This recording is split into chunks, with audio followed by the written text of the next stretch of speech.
Hello and welcome back to another Divinity Original Sin video. This is the Polymorph tier list. Not really a lot to get through here, as you can see. Very interesting school to say the least, as everything's just so different, and it's kind of like they kind of integrate with other builds more than anything. But yeah, this will be my final tier list. I do the Polymorph and every other one. If you've caught them or not, I don't know, but should give them a look. So as you can see on the left hand side, you got the rankings going from top to bottom, unique being the best, common being the weakest. So without further ado, let's get into the tier list, shall we? Okay, where should we start? Let's start off the obvious ones, the broken ones. Broken ones would definitely be skin graft. Basically, it's just a cooldown reset on pretty much everything, and it cleanses a bunch of nasty stuff as well, and all at the really cheap cost of 1 source point. Let's turn this down a little bit.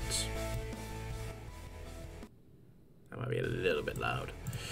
Yeah, so yeah, 1 source point and 1 AP is absolutely ridiculous. The number of combinations you can pull off of this, you can use your strongest spells over and over with this. It's broken.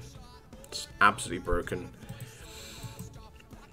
And it kind of fits in with majority of the builds in most parts. So yeah, what's not to like about it? Chameleon Cloak.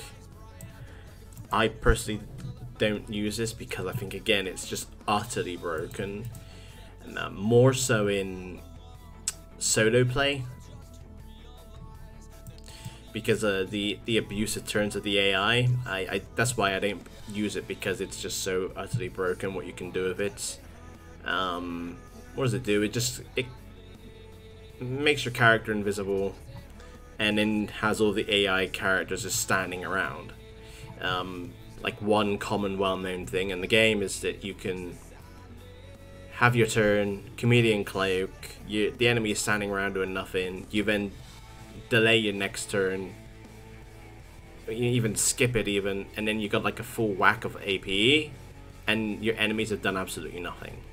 It's boring playstyle, but you can't deny how broken it is. And again, it's really useful on everyone, but probably more necessary on characters that are a little bit more squishier. But you can get by the entire game without even using it at all. So, but yeah, for what it does, is absolutely broken. And the other unique tier, along with Chameleon Cloak and Skin Graft, is going to be Apotheosis. Just mostly because it really enables all the late game spells to be used into one. You just cast this, even better pre-combat, you cast this, and then all your source, you can just cast all the source you want. So, I mean, it comes with a nice little buff as well, but it just enables the really optimal builds to really shine, essentially. So yeah, but yeah, that's Apotheosis for you.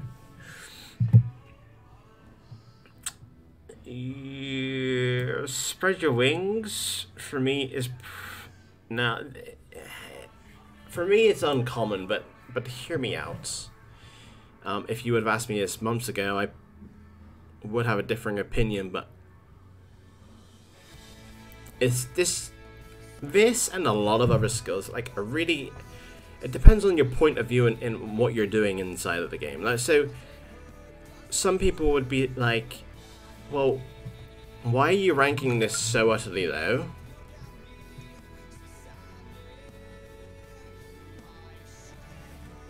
Oh. I just had a text message, sorry. I lost my train of thought. Right, yeah, so some people are like, why are you ranking this so lowly? And the reason why I rank it lowly is because typically in my gameplay, I'm able to do everything pretty much in 1 round, for the most part, and maybe some exceptions 2 rounds. Which kind of defeats the whole purpose of Spread Your Wings. The advantage of Spread Your Wings is that you can use it over multiple turns and still have that great amount of mobility. So in that sense, if your fight's lasting 3-4 rounds and you're using Spread Your Wings, yes, you're going to get the great use out of it. But for me, the jumps are pretty much all I need. And the biggest weakness to Spread Your Wings is the fact that you need 2 AP in order to jump. The other AP, jump skills are 1 AP, and they usually come with some sort of benefit or bonus. Whereas Spread Your Wings, you need to spread your wings for 1 AP and then move for 1 AP. That's 2 AP. That's quite costly just to be able to move. So that is the reason why I rank it so lowly in comparison. So yeah, someone who is taking a lot longer during their fights would rank this higher, but if we're talking about optimal play, or close to, or trying to be as strong as possible, then for me it wouldn't see any sort of play whatsoever. But I got to accept the fact that there needs to be a little bit of a balance here. But it is the weakest jump skill. It is the weakest jump skill if you're finishing fights earlier and you're playing well. So yeah, for me it's uncommon. And next we're gonna touch on Flay Skin. I used to think this was good because I was a noob. It's absolutely terrible. It's trash.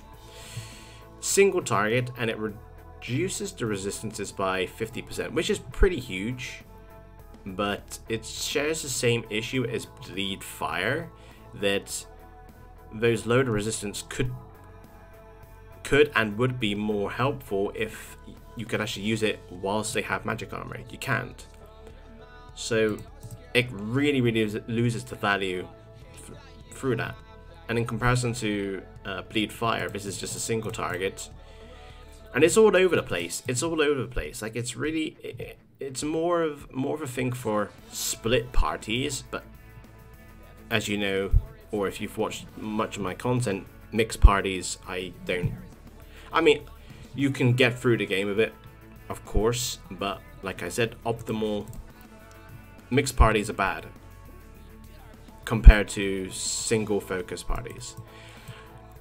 So the reason why it works better in a mixed party is simply because it scales to strength, which is typically a physical focused character, and it gives them an option of being able to do magic damage to magic armor. So yeah, in order to get the best use out of it, it scales to strength to increase the damage it does. So it fits best in mixed parties, but mixed parties are bad.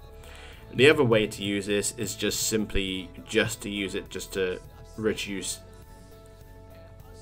the resistance. That is literally all, and even then it doesn't really justify its use. So for me, it's a complete waste of time, complete trash. The only way you'll be using this in a mixed party, and that's the suboptimal way of playing. So for me, Flay Skin would go straight into common. Tentacle Lash is going to go straight in uncommon. Again, I'm sure there's going to be a massive uproar with this one, but it's true, it's not that great. I mean, when I first played this game, I was looking at skills to get, and Tentacle Lash was one of the first things I saw on Extra Life's videos. Get Tentacle Lash on your warrior. I was like, oh my god, this is great, it's amazing. But no, the truth is that it's not very good. I'm a massive fan of Enrage. Enrage increases DPS. Now, if you're going again with optimization, Enrage is the best, especially early. And that means you're muted, which is going to remove Tentacle Lash from as being an option to use with Enrage, and also it doesn't crit. So if you're doing 100% crits, you're going to be doing a lot more damage than what you could be doing with Tentacle Lash. However, the spell itself it scales to strength. Scales to strength, ranged attack, single target though. So it's kind of hurt by that. But the reason why I think it's so weak is in terms of crowd control, there are much better options in Battering Ram and Battle Stomp, which are AoE as well. So it's AoE, better crowd control, and yeah, like I've already touched on it doesn't crit and it doesn't fit the Enrage build. So for me, it's uncommon. It just doesn't fit in the best way of building in this game, unfortunately, for Tentacle Lash. Ooh, oh god, another uproar incoming.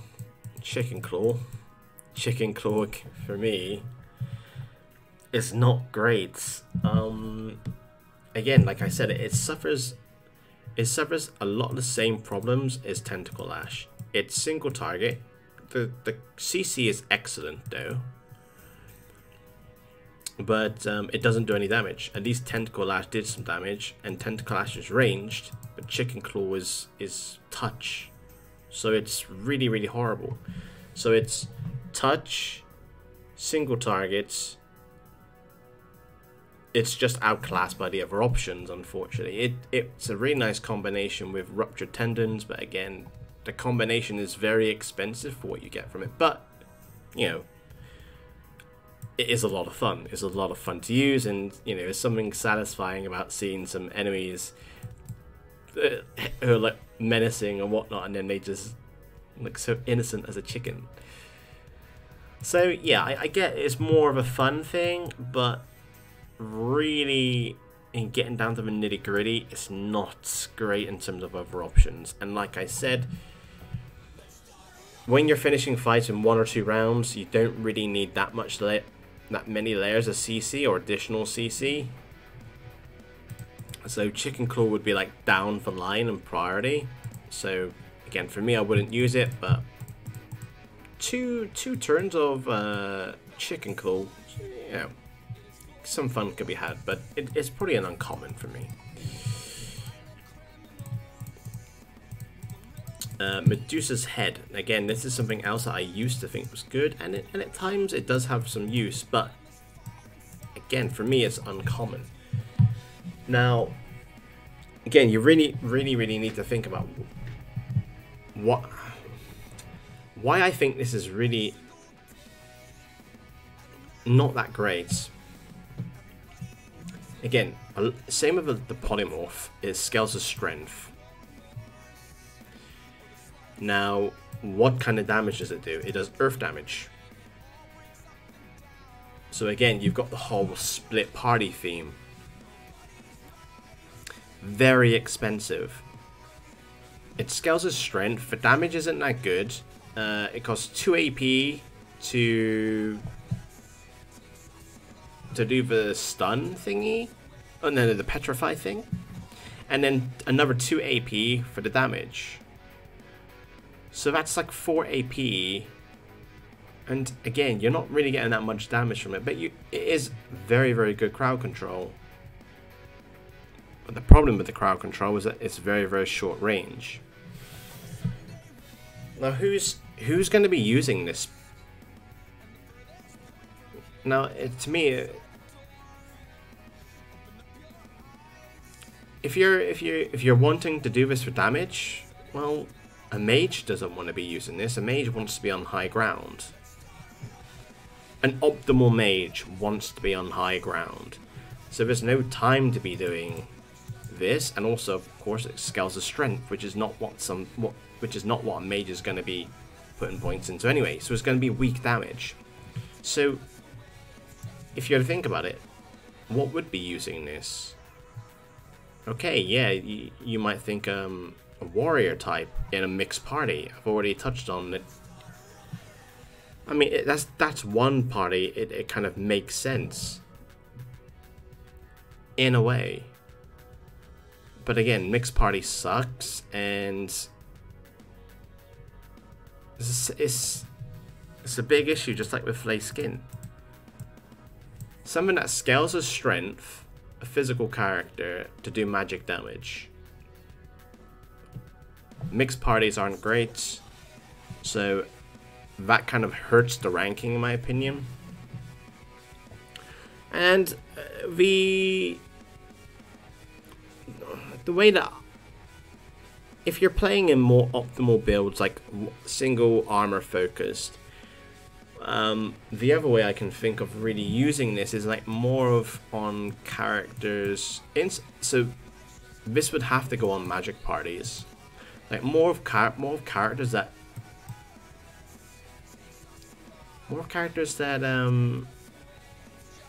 they're summoners, like summoner types. Like, I think the best way to use it is inside of maybe a Pyro Geo party, and there's fights that are highly resistant to fire, which require you to go earth or poison or whatnot. Now, what Petrify does, it reduces earth resistance, so it does have that benefit. So really, what I'm thinking is using on a summoner for the crowd control. Summoners don't mind being melee range because they're pretty tanky,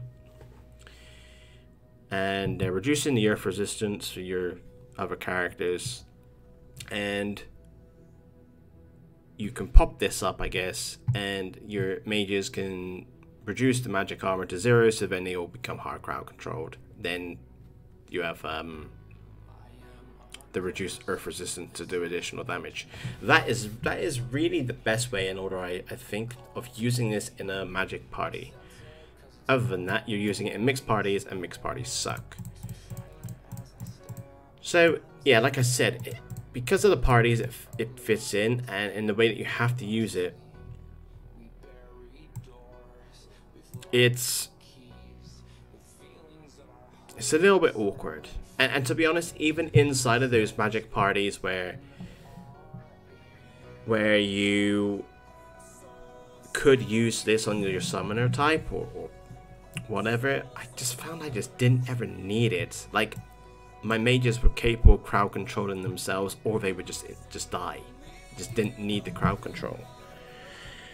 So yeah, I used to think this is much better, but having experienced the game, kind of understanding where it's good and the parties it sort of meshes in with, it's just not that great for me. You know, it's more, I think it's more for the, I think it's more in line with a Fixture Life build, to be honest, where you are, what's the build called? Terramancer. So you're like this whole mixed mess, and there it makes sense, but we all know what Fixture Life builds are about. So yeah, anyway, for me it's uncommon. Heart of Steel. Heart of Steel.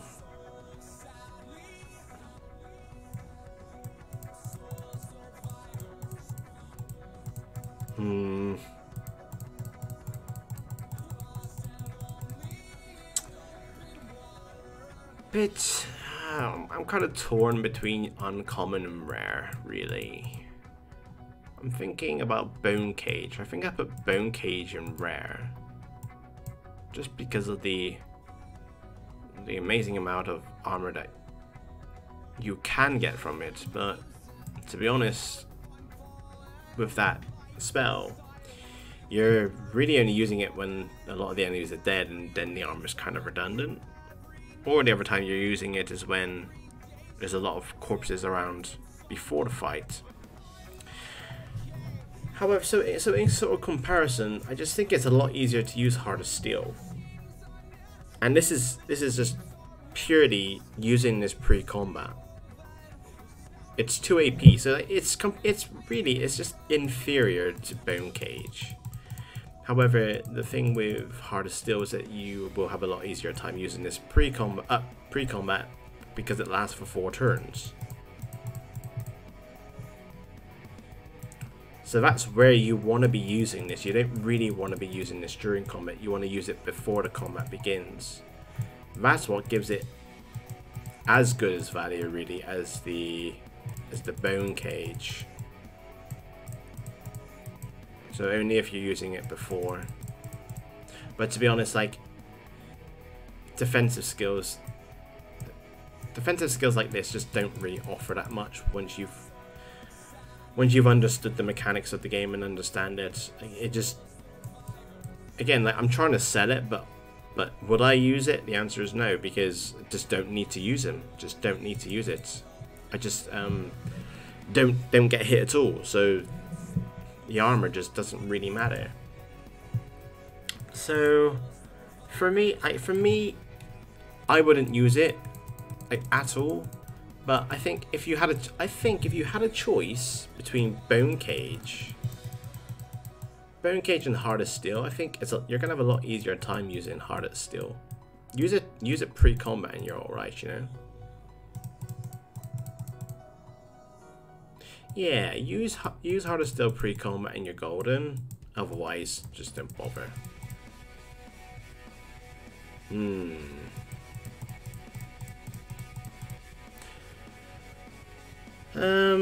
You know what? I'm just gonna leave it an uncommon. Probably on balance. Yeah, probably on balance is uncommon. You might put it in rare, might put it uncommon. For me, it's common, but I guess on balance we'll just go with uncommon. Terrain. This is transmutation. I think this one's called. Straight into rare. It's actually really good. I quite like it. It's basically a way of getting elemental affinity, but it's really nice because it can just it can refresh you having elemental affinity when surfaces are ignited or, you know, as in most cases, burning. So it gives you the opportunity of getting that again, and the cost of 1 AP is pretty good. Like usually you'd either have to move or maybe set up yourself. At times, this kind of just does that job for when those situations come up where you lose it for whatever reason. So yeah, you know, it's pretty rare for me. And setting it to polymorph, you know, like I said, most builds end up picking up skin graft anyway, so you'll just be picking this up along the way. Force Exchange and Equalizer are spells that I'm not going to rank. They're on the cheesy side. They can... yeah, they're just... I'm just not... again, these kind of cheesy type ones I'm not a fan of personally. So I'm just going to leave them both in the unranked. Spider Legs. Spider Legs I'm going to put in Divine. I really like Spider Legs. Comparable to Worm Tremor, only that there's trade-offs between the two. So Worm Tremor is 3 AP, really large radius for locking down. The lockdown is 3 turns. There's a very, very small damage over time with the Entangled. So yeah, it's really, really good. Really easy to use as well. Spider Legs is a little bit more difficult to use. Things can get in the way of it, which makes it a little bit more awkward. The crowd control lasts for 1 turn, which is far inferior, but the Thirst Webbing will cost you 2 AP, which is 1 AP less than Worm Tremor. And then after that it goes on cooldown, then you can crowd control again. Now again, it just depends on you and how quickly you can kill enemies. Now Now, if you're able to kill everything in one turn, or make your enemies make it possible to crowd control your enemies after that, then you're great. Then you're saving that 1 AP less is gonna do you some good. But if you're not able to get into those positions, you're gonna have some problems with spider legs rather. So yeah, there's pros and cons. The other con with this is that burning removes it or makes the enemies immune, so you need to be careful with that. But yeah, so yeah, like I said, I think it's good to have either the spider legs or the worm tremor. I personally like spider legs outside of fire parties, just because it costs 1 less AP and usually they're dead, or just the 1 round of crowd control is normally enough for me. So I really like it, and it goes in Divine. And Bullhorns is somewhat alike to Battering Ram. They kind of function the same, that it just like 1 line AoE damage, only that the Bull Rush will do 75% damage, and the Battering Ram will hard crowd control. The other really good thing about Bullhorn / Bull Rush is that it's spammable. You can use this pretty much every single turn, and it lasts for a long time. So I'd probably say it's sort of between epic and legendary. The Battering Ram,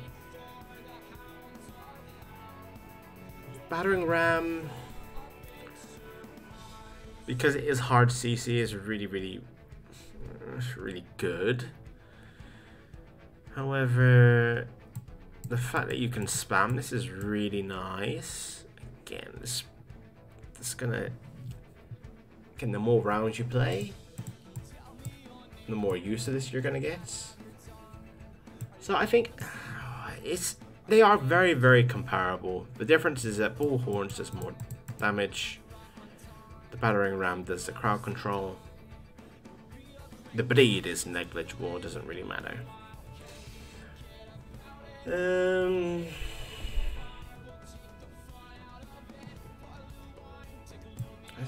It's sort of 50-50. I need to make a decision. We're just gonna go with, again, for me, if it's just 1 round, you're not really seeing that spam come into effect, really. However, if you are someone who is even 2 rounds, 3 rounds,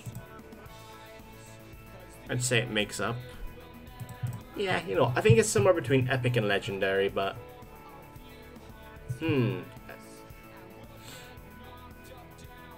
epic and legendary, and for me it's probably epic, but I think for most people it's probably legendary. Oh, sneeze, bless me. That's why I'm so torn between the two. And I've always previously put it into legendary as well, so there is that. So yeah, you know what? We're gonna keep it in legendary. For me when I'm playing, it's epic, but I think for the majority of people it's probably legendary. But we need to make a decision, so we're just gonna leave it in legendary. So to recap, polymorphed here, we got Skin Graft, Chameleon Cloak, and Apotheosis all in unique. Spider Legs in Divine. Bullhorn / Bull Rush is in legendary. Terrain Transmutations in rare. We got Spread Your Wings, Tentacle Lash, Chicken Claw, Medusa's Head, and Heart of Steel in uncommon. Flay Skin in common, and then I've unranked the Equalizer and the Force Exchange. So there we go. Let me know what you think in the comments, and as ever, thank you for watching, and we'll see you guys in the next one. Cheers.